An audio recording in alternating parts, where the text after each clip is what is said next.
Dans cette vidéo, je vais te montrer comment utiliser LinkedIn Sales Navigator, qui est une des versions premium de LinkedIn, qui est très utile pour la prospection quand on s'adresse à des professionnels ou à des entreprises. Du coup, cette vidéo est pour toi si tu es entrepreneur B2B, business to business, coach, consultant, freelance par exemple. Et on va tout voir directement sur mon écran. Je vais te montrer les différentes fonctionnalités de LinkedIn Sales Navigator, comment les utiliser.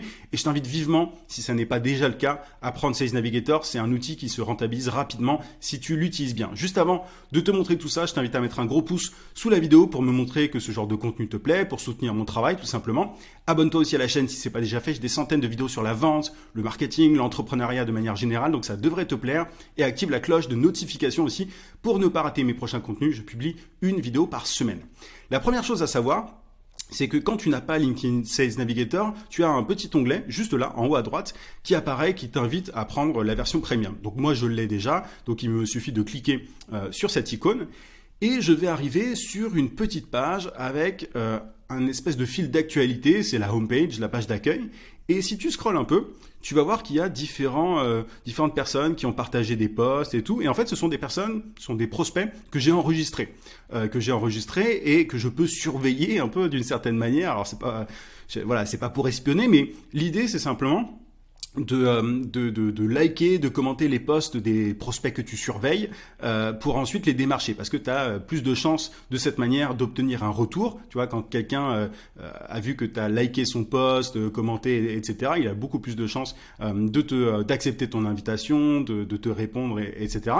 Maintenant, c'est pas la fonctionnalité que j'utilise le plus dans Sales Navigator, mais c'est important de savoir qu'elle existe. Donc tu peux avoir tout un tas d'alertes et là il y a différentes personnes que j'ai enregistrées, mais très honnêtement j'utilise pas cette fonctionnalité, donc ça ne veut rien dire, mais c'est juste pour te montrer que tu peux aller voir les posts des personnes, tu peux même les épingler, enfin les enregistrer, etc.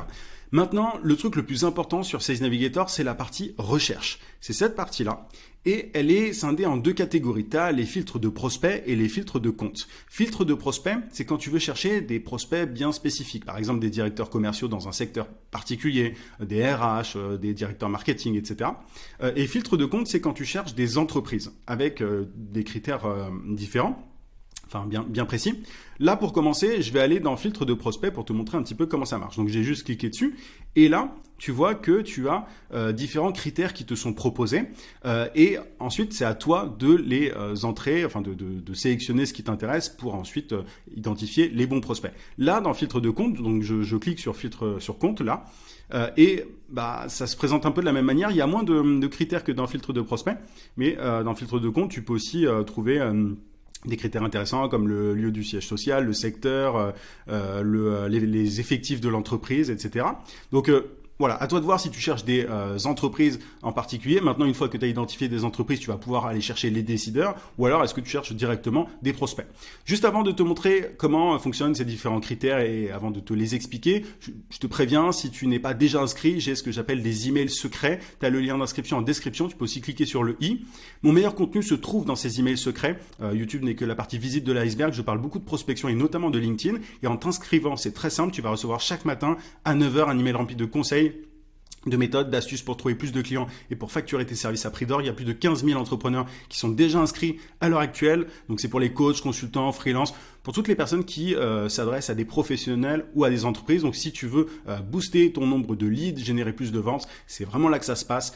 Tu vas avoir des sujets liés à des articles, des vidéos, des emails tout simplement sur la prospection, sur LinkedIn par email, sur comment générer des prospects haut de gamme, etc., etc. Bref, j'aborde tout un tas de sujets beaucoup plus poussés que sur YouTube, donc tu peux cliquer sur le lien en description ou sur le i. Ceci étant dit, quand on est dans la partie filtre de prospect, on a différents critères comme l'entreprise actuelle. Alors ça nous intéresse pas vraiment. C'est-à-dire que en général, tu sais pas dans quelle boîte bossent tes prospects. La plupart du temps, il y a des exceptions évidemment. Effectif de l'entreprise, là, tu peux choisir si tu veux des prospects qui bossent dans des boîtes qui ont entre tant et tant de salariés. Bon, imaginons que je cherche des gens qui bossent dans des boîtes ayant entre 11 et 50 salariés. Donc là, tu vois, j'ai tout un tas de personnes qui apparaissent. Là, j'ai 59 millions de résultats, ce qui est énorme. Maintenant, il faut segmenter plus quand même, parce que sinon c'est un peu compliqué. Et c'est pas du tout pertinent. De toute façon, là, j'ai rien sélectionné. Entreprise précédente, c'est comme entreprise actuel, c'est pas forcément quelque chose qui nous intéresse. Type d'entreprise, là, tu peux chercher des boîtes qui sont à but non lucratif si tu veux, sociétés cotées en bourse, etc. C'est pas un truc que j'utilise personnellement, c'est pas le truc le plus précis du monde. Maintenant, il y a ce critère qui est très important, lieu du siège social de l'entreprise. Si tu cherches une boîte en France, par exemple, il faut absolument mettre France. Tu peux aussi exclure des lieux. Donc là, tu vas voir que ça va déjà bien diminuer. J'ai 1 million de résultats et plus 59 millions. Ensuite, dans le rôle, là, tu peux chercher des personnes qui bossent, tu vois, dans le contrôle qualité, dans l'ingénierie, la comptabilité, etc. Et tu peux mixer ça avec niveau hiérarchique. Par exemple, si je mets directeur et que dans fonction, je vais mettre, je sais pas, marketing, je vais avoir des responsables marketing, enfin des directeurs marketing, avec différents intitulés, head of marketing, directeur communication et marketing, etc., etc. Maintenant, tu peux aussi, il faut le savoir, directement mettre l'intitulé de poste actuel. Si je mets ça comme ça, alors je suis même pas obligé de mettre les guillemets, tu vois, il va me trouver des directeurs marketing. Donc je sélectionne là. Il faut aussi savoir que tu peux, si tu veux vraiment être précis, tu as juste ça à faire. Tu peux aller, si tu cherches vraiment quelqu'un qui a des mots précis dans son intitulé de poste, tu peux par exemple mettre, si moi je veux des gens qui ont founder et CMO dans leur intitulé de poste, je peux utiliser les opérateurs booléens. Donc je vais mettre entre guillemets founder and CMO. Je tape sur Enter et là il va me trouver des gens qui ont founder et CMO dans leur intitulé de poste, comme tu peux le voir là. Donc tu vois, à toi de voir comment tu segmentes, quels critères tu utilises, mais pour faire simple, là on va juste mettre directeur marketing, mais en tout cas je t'ai montré les différentes façons de cibler. Niveau hiérarchique, on l'a vu, intitulé de poste précédent, ça ne nous intéresse pas forcément. Ancienneté dans l'entreprise actuelle, ça peut être un critère pertinent pour certaines personnes. Ancienneté au poste actuel aussi, donc à toi de voir dans ton cas si c'est pertinent ou pas. Zone géographique, ça c'est pour la personne, tu vois, parfois tu as des gens qui bossent pour une boîte française mais qui sont dans un autre pays. Si tu veux des gens qui se trouvent, qui bossent dans une boîte française et qui sont en France, tu peux choisir France juste là. Secteur, donc là tu choisis le secteur dans lequel évolue ton prospect. Imaginons je veux des personnes qui sont dans la fabrication de textiles, je vais sélectionner ça. Ensuite, donc prénom, nom, ça ne nous intéresse pas forcément. Maintenant, langue du profil, si tu cherches des Français, enfin des gens qui parlent français, pardon, tu vas mettre ça là. Enfin, tu vas sélectionner français. Année d'expérience, groupe, école, bon voilà, ça va de soi. Année d'expérience de manière générale, hein, c'est à distinguer de la partie ancienneté au poste actuel. Groupe, ça c'est les groupes LinkedIn. Est-ce que la personne appartient enfin, est-ce que tu veux que les gens appartiennent à un certain groupe LinkedIn ou pas? Et école, je pense que tu as compris aussi. Donc ça, c'est pas forcément des critères qui nous intéressent. Maintenant, dans intention d'achat, tu peux sélectionner des personnes qui suivent ton entreprise, tu vois, qui suivent son contenu et tout. Vue de profil récent, ça c'est des personnes qui auraient vu ton profil récemment. Tu as juste à sélectionner en fait ces différents critères ou pas. Meilleure mise en relation. Alors là, si tu veux viser des personnes qui sont dans ton deuxième cercle de relations, par exemple, tu sélectionnes relations de deuxième niveau. Alors le premier niveau, ce sont les personnes avec qui tu es déjà connecté. Deuxième niveau, ce sont les personnes qui ont une relation en commun avec toi. Et relation de troisième niveau, ce sont les personnes qui ne sont pas connectées avec toi et qui n'ont pas de relation en commun avec toi. Et membre du groupe, c'est quand vous êtes membre, il me semble, j'utilise jamais, mais d'un même groupe tout simplement. Donc ça, là pour le coup, on va laisser ça comme ça. Relation 2, tu peux trouver des personnes qui sont connectées avec une personne en particulier de ton réseau. Anciens collègues, ça va de soi, ce sont des personnes qui ont bossé dans la même boîte que toi. Expérience partagée, voilà, je sais pas quelle est l'expérience partagée, mais on peut vite le voir. Tu as juste à regarder ensuite sur le profil de la personne quelle est l'expérience qu'elle partage avec toi. Nouvelle récente, alors ça pour le coup, c'est quand nouveau poste, c'est quand quelqu'un est arrivé en poste récemment, tu peux l'activer ou pas. Post sur LinkedIn, ça c'est pour trouver les personnes qui ont posté récemment sur LinkedIn. Donc souvent, ce sont des personnes assez actives sur la plateforme. Dans l'actualité, tu as compris. Flux d'activité ensuite. Alors là, tu as des critères en plus qui te sont donnés par Sales Navigator. Donc ça, pour le coup, j'utilise jamais. Tu as l'explication là, mais c'est juste, ça te donne, je pense, des PDG, des directeurs. Bon, tu peux le faire autrement avec les différents critères que je t'ai montré avant. Liste de comptes, alors il faut savoir que, tu vois, juste là, tu as enregistré, tu as différentes options. Quand j'enregistre quelqu'un, si je clique là-dessus, je peux la mettre dans une liste qui apparaîtra dans liste dans prospect, juste là, tu vois, tout en haut, tu as prospect. Et si je clique dans prospect, je vais pas te montrer toutes mes listes, mais en gros, tu as tu peux enregistrer des personnes. Là, par exemple, si je veux mettre, tu vois, si je veux enregistrer Stéphanie dans une liste, j'ai juste à cliquer sur une des listes. Et ensuite, derrière, je peux inclure ou exclure des listes de ma recherche. Alors attention, là c'est des listes de comptes, donc là c'est quand on va avoir les comptes après, mais c'est quand tu enregistres des entreprises. Là si je veux exclure des gens tu vois des gens qui appartiennent à ma liste backlink par exemple, je clique sur exclure et je les verrai pas apparaître juste là. Donc tu vois, à chaque fois que tu changes un critère, les personnes apparaissent juste ici directement. Donc liste de comptes, liste de prospects, tu peux inclure ou exclure. Personne dans le CRM, il faut une autre version de Sales Navigator. Personne avec qui vous avez interagi. Alors ça c'est pas mal quand tu as consulté pas mal de profils ou envoyé des messages. Tu peux exclure les personnes pour ne pas les voir à nouveau apparaître dans la liste juste là. Prospect et compte enregistré. Là, c'est à distinguer de liste de comptes et liste de prospects. Ça, ce sont tous les prospects que tu as enregistrés. Tu vois, là, par exemple, Stéphanie, je l'ai enregistrée sans la mettre dans une liste. Si j'exclus tous mes prospects enregistrés juste là, je la verrai plus. Donc, à distinguer de liste de prospects, là, je l'ai pas mise dans une liste spécifique, je l'ai juste enregistrée. Donc, c'est dans une espèce de liste globale.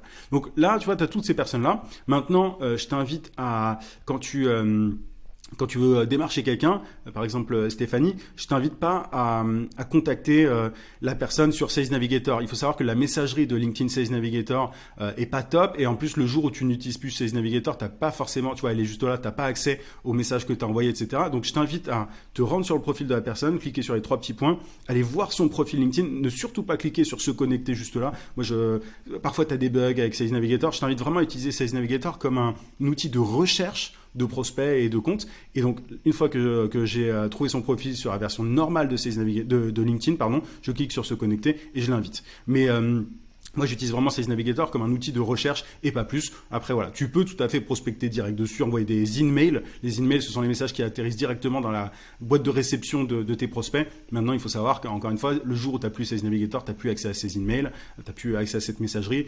Parfois, ça bug. Je me suis rendu compte qu'il y avait des gens qui recevaient pas tous les messages. Enfin, c'est pas dingue. Donc, il faut savoir de manière générale que Sales Navigator, même si c'est top pour la partie recherche, il y a quelques fonctionnalités qui bug un peu, et même parfois au niveau des critères, tout n'est pas parfaitement mis à jour en temps réel, tu vois, donc voilà, faut pas s'étonner que parfois ça déconne un peu. Maintenant, bon, c'est quand même extrêmement puissant.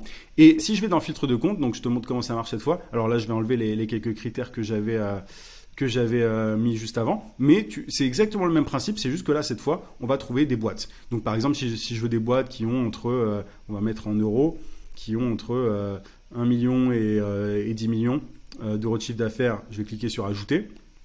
Donc là, il va me trouver des boîtes. Donc il y a 3 millions de résultats. Effectifs de l'entreprise, je veux des boîtes qui ont entre 11 et 50 salariés, par exemple. Enfin, tu vois, c'est exactement le même principe que précédemment. Donc, alors là, hop, on enlève. Croissance des effectifs. Tu peux trouver des boîtes qui ont de plus en plus de salariés. Ça montre qu'elles sont en croissance. Donc, ça peut être intéressant. Lieu du siège social, pareil, tu peux mettre le pays que tu veux ou la région, enfin, peu importe. Là, tu vois que je suis à 43 000 boîtes. Le secteur, le nombre d'abonnés de la boîte. Est-ce que la boîte en question est en train de recruter sur LinkedIn? Donc ça peut être intéressant dans certains secteurs. Activité récente, là, on peut voir des boîtes qui ont changé de direction, qui ont levé des fonds au cours des 12 derniers mois. Donc tu vois, tu as quelques critères intéressants. Là, c'est quand c'est connecté à ton CRM. Là, tu as compte enregistré, c'est exactement comme précédemment. Donc là, tu peux mettre simplement en avant tous les comptes que tu as enregistrés si ça t'intéresse, hein, c'est pas forcément le plus pertinent. Et là, pareil, tu inclus ou tu exclus des listes de comptes.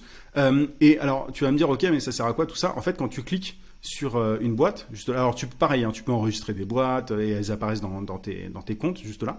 Mais quand tu cliques sur une boîte, en fait, ce qui est cool, c'est que tu peux ensuite aller voir les décideurs. Alors là, j'ai tous les employés. Si je clique sur tous les employés, je vais voir les différents employés et ça va m'activer, tu vois, la partie prospect de Sales Navigator. Donc c'est juste un autre moyen de trouver des prospects. Maintenant, tu vois, alors attends, je vais revenir précédemment. Tac. Là, j'ai 0 décideur, mais dans certaines boîtes, enfin évidemment, tu vas trouver des décideurs. Et si tu as envie de démarcher des gens, c'est les décideurs qu'il faut viser. Donc là, si j'ai cliqué sur décideurs, bon, là, tu vois, ils ont des profils qui sont pas optimisés, il n'y a pas de photos et tout, donc c'est pas impossible qu'ils soient pas très actifs sur LinkedIn, mais tu comprends le principe. Là, ensuite, tu as juste à cliquer sur la personne en question et aller la démarcher sur la version normale de LinkedIn. Donc, utilise vraiment, enfin, moi, je t'invite à utiliser Sales Navigator uniquement, encore une fois, comme un outil de recherche, et ensuite, tu vas démarcher sur la version normale de LinkedIn. J'espère que cette vidéo t'a été utile. Mets un pouce si c'est le cas, si tu as envie que je fasse d'autres vidéos de ce genre. N'hésite pas si tu as des questions en commentaire, j'essaierai d'y répondre au maximum. Et je te rappelle que si tu veux aller encore plus loin sur ce genre de sujet, si tu veux vraiment creuser tout ça, notamment la partie prospection sur LinkedIn par email et tout, j'ai mes emails secrets qui t'attendent. Tu as le lien d'inscription en description. Tu peux aussi cliquer sur le i. Il y a plus de 15 000 personnes qui sont déjà inscrites. Mon contenu le plus avancé, le plus poussé est là-dessus. Enfin, c'est pour tous les niveaux, hein, que ce soit pour les entrepreneurs débutants comme avancés. Mais je suis sûr que ça va t'être utile. Donc inscris-toi si c'est pas déjà fait. Pardon. Je te souhaite plein de succès. Je te dis à très vite.